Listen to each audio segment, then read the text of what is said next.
Beautiful woman had plastic surgery to become ugly. Chapter 1, The Jewel of Gotha. Sandra Anderson was a rare gem, a breathtaking beauty that outshone every other woman in the city of Gotha. Born into one of the wealthiest families in the city, she lived a life of luxury and seclusion, her every move controlled by her father, Mr. Anderson. To him, Sandra was not just his daughter, she was a commodity, a jewel meant to secure the future of the Anderson family through a carefully arranged marriage with the son of the wealthiest and most influential man in Gotha, Mr. Gabriel. Her father had always been obsessed with her beauty, the way it shimmered like sunlight on water. From the moment Sandra was born, Mr. Anderson made it clear that her beauty was her greatest asset. He chose the best schools for her, enrolled her in elite social circles, and ensured that she was never out of sight. Everything was planned, down to the lotions she used on her skin and the clothes she wore. She was forbidden to move about freely, to make friends, or even to date. "Do not mingle with commoners," he would tell her sternly. "You are meant for someone better, someone who can appreciate you for what you are." Sandra's siblings, Nikki and Jane, were left to their own devices. Neither was as beautiful as Sandra, and they often resented the special treatment she received. But to Mr. Anderson, their looks were inconsequential. They were merely the backup plan, the support for the real prize, Sandra. Her mother, Mrs. Anderson, was not much better. She, too, saw Sandra as a means to an end, constantly reminding her of her father's wishes. "You're the jewel of our family, Sandra," her mother would say, running a hand through Sandra's flawless hair. "Your beauty is everything. You'll make us proud when you marry Prince Gabriel." Sandra hated it. She hated how her beauty was more important than her happiness. She longed for a life where she could walk the streets freely, where she could be more than just an ornament in her family's grandiose display. But every time she tried to voice her frustrations, her father silenced her with a cold look. "You'll thank me when you're married to Prince," he'd say. But Sandra never wanted to marry Prince Gabriel. Chapter 2, A Secret Love. As Sandra grew older, the pressure to conform to her father's rigid expectations became unbearable. Her beauty, which was once a gift, now felt like a curse. At school, the other students viewed her with envy and disdain. She was isolated, alone in a sea of fake smiles and whispered gossip. It was during this lonely time that Andrew entered her life. A brilliant student and handsome in his own right, Andrew noticed Sandra's loneliness. He saw past her stunning appearance and recognized the sadness in her eyes. One day, after class, he approached her at the back of the room. "Hey, Sandra," he said, his voice gentle but curious. "Why do you always sit by yourself?" Sandra glanced at him, her sharp, guarded gaze causing Andrew to pause. At first, she didn't respond, but something in his tone made her break down. "I don't have a choice," she whispered, tears welling in her eyes. "I'm not allowed to make friends. My father controls everything in my life. He wants me to marry someone I don't even like, just to keep the family name intact." Andrew was taken aback. He had never imagined that someone as beautiful as Sandra could be so trapped. He felt a deep sympathy for her and vowed to be there for her, no matter what. Over time, their secret friendship blossomed into something more. Sandra found solace in Andrew's presence, and he, in turn, admired her strength. They would meet in secret, their love blossoming in the shadows, hidden from the prying eyes of Sandra's overbearing father.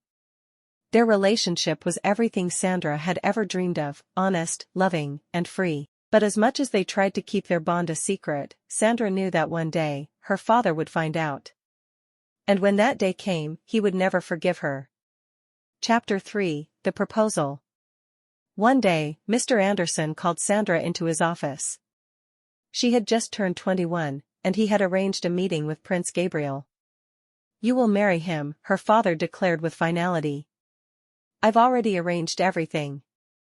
Prince is a good match. He's wealthy, honorable, and he will take good care of you." Sandra felt the blood drain from her face.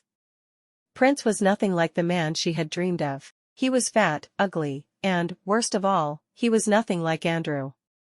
The very thought of marrying him filled her with dread. "I can't, father," she said, her voice shaking. "I've already told you, I love someone else." Her father's expression hardened. Enough. You will marry Prince Gabriel. That is final. Sandra's heart sank. She knew that if she didn't obey, her father would disown her. He had already made it clear that her happiness didn't matter, only the future of the family. For days, she couldn't stop thinking about Andrew. She wanted to tell him, but what could she say? How could she ask him to fight against her father's wishes?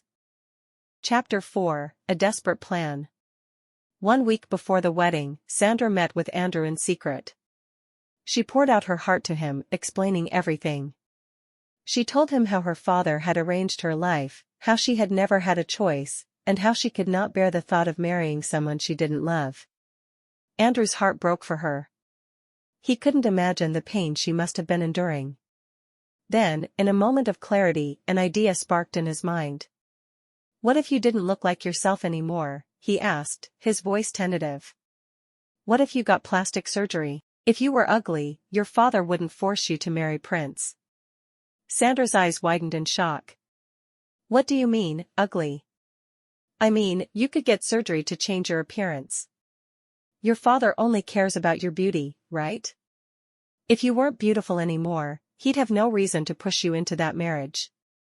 For the first time in her life, Sandra considered the idea. She had always resented her beauty, and perhaps, in some twisted way, this could be the answer to her problems. But how? How would I even get the money? How will I explain this to my father? She asked, her voice trembling. Andrew, always resourceful, smiled. I have savings. I'll give you the money. You won't have to tell your father. Just run away with me, get the surgery, and come back before the wedding. Sandra hesitated, but deep down, she knew this was her only chance. I'll do it, she said. Chapter 5, The Transformation. The journey to Korea was a blur for Sandra. Andrew was by her side, offering her comfort as they boarded the plane. In Seoul, they met with a renowned plastic surgeon, Mr. Jungkook, who was shocked by their request. Are you sure about this? Mr. Jungkook asked, inspecting Sandra's face carefully. You want to make yourself ugly? No one has ever asked for something like this. Why would you want to destroy such a beautiful face? Sandra's eyes were filled with determination. Please, do it, she said quietly. I don't want to be beautiful anymore.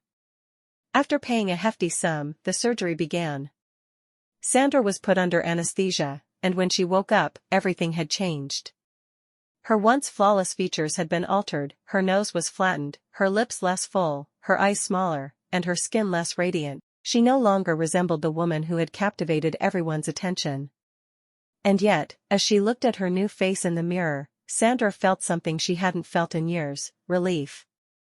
She was free from the burden of her beauty. Andrew, ever the supportive lover, smiled at her. You're still beautiful to me, he whispered. Meanwhile, back in Gotha, Mr. Anderson was frantic. He had searched high and low for his daughter, but she was nowhere to be found. The wedding was fast approaching, and he was enraged that Sandra had disappeared. Chapter 6, The Return. On the eve of the wedding, Sandra and Andrew returned to Gotha. When Mr. Anderson saw her, his heart sank. He could barely recognize her. The once stunning daughter he had adored now stood before him as a shadow of her former self. Her face was unrecognizable, and he could see the deep sorrow in her eyes. He fell to his knees, crying. Why, Sandra? Why would you do this to yourself? I've spent my whole life building you into perfection, and you destroyed it. Sandra stood silent for a long moment, then spoke.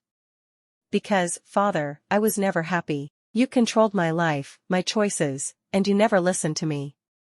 I was just a pretty face to you, but I'm more than that. I wanted to be free. Mr. Anderson was speechless, tears streaming down his face. Slowly, he rose to his feet. I didn't know. I'm so sorry. Mrs. Anderson, too, had tears in her eyes. We love you, Sandra, just the way you are. But it wasn't just her parents who had to adjust. Mr. Gabriel and his son, Prince, were furious. Their lucrative business deal with Mr. Anderson was in jeopardy. They stormed out, their pride wounded by Sandra's defiance. Chapter 7, A New Beginning. With her beauty gone, Sandra found something she had never had before: real friends, true connections, and the love of her life, Andrew. No longer was she the object of envy or disdain, she was just Sandra, and that was enough. As for Mr. Anderson, he came to understand that love and happiness could not be bought with wealth or beauty. He finally saw his daughter for who she truly was. Though he had lost his grip on her, he found a new respect for her courage. In time, Sandra married Andrew, and their love grew stronger than ever. One day, after years of living a life true to herself, Sandra's beauty slowly began to return, but it was no longer the defining part of her life. She had found something far more valuable: love, freedom, and the strength to be herself. Chapter 8, A New Family, A New Life. While the Gabriel family fought to salvage their fortunes, Sandra and Andrew found themselves living in a very different world. As Andrew's love for Sandra deepened, so did his commitment to her. He worked tirelessly to establish a life for them outside the power struggles of Gada. Andrew's fortunes, too, began to shift. As a brilliant businessman and visionary, he was able to secure a major international contract that transformed his career. Within a year, Andrew's company had skyrocketed, attracting investors, and it wasn't long before he had the resources to offer Sandra and their future child the life they had always dreamed of. Sandra, once the most beautiful woman in Gada, had not only found love with Andrew but also a deep sense of self-worth that had eluded her for so long. The decision to undergo surgery, though drastic, had freed her from the expectations of beauty that had defined her life. For the first time, she could walk the streets without the weight of her father's legacy bearing down on her. A year after their return to Gada, Sandra found herself pregnant with Andrew's child, a beautiful, healthy girl they named Emily.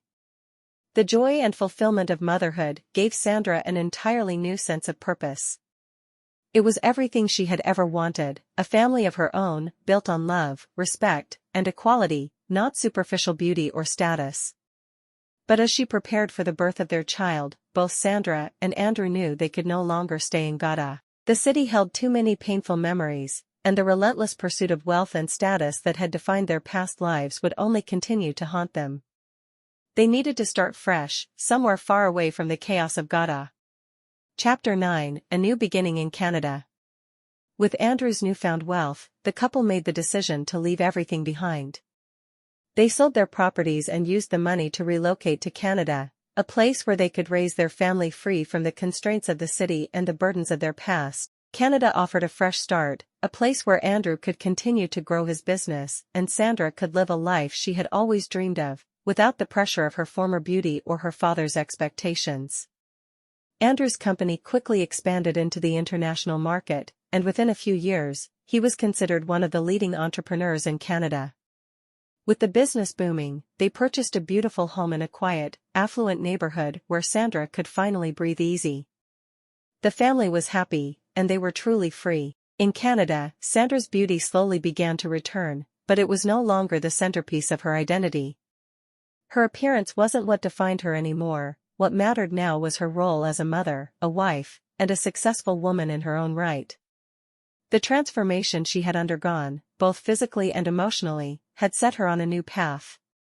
One afternoon, as Sandra played with little Emily in their garden, Andrew stood by the window watching them. He smiled at the sight of his wife and daughter, a sense of pride swelling in his chest. "You're perfect just the way you are," he said, walking up to Sandra and kissing her on the forehead. Sandra smiled back, her heart full. "I feel like I'm finally living the life I was meant to," she replied. "I have everything I ever wanted: love, family, peace." And just as they had hoped, life in Canada became the fresh start they had dreamed of. It wasn't just a new city, it was a new life, one built on freedom, love, and mutual respect. As the years passed, Sandra and Andrew's company expanded further, becoming one of the most successful in their industry. Their wealth continued to grow, but it was never about the money. It was about the life they had built together, the love they had found in one another. Eventually, Mr. Anderson visited them in Canada. It had taken him years to come to terms with his daughter's decision, but he finally realized that he had been wrong. He had spent so much of his life trying to control Sandra, to mold her into someone she wasn't, and now he saw the strength and happiness she had found. "I was wrong, Sandra," he said, sitting across from her at their dinner table. "I should have let you live your life the way you wanted. I'm proud of you." Sandra smiled softly. "It's never too late to change, Father. And I'm happy now. That's all that matters." And so, the Anderson family slowly began to heal, their bond stronger than ever. Sandra's life had come full circle, from a gilded cage to a life filled with love, freedom, and purpose. As she looked at her family, Andrew, Emily, and the life they had built, Sandra finally realized that true happiness wasn't in beauty or wealth. It was in the relationships she had nurtured, the choices she had made, and the love that had blossomed, not just for herself, but for those she cherished most. They lived happily ever after. The end. Thanks for watching. Please do not forget to like, comment, and subscribe to this channel. Thanks for the support.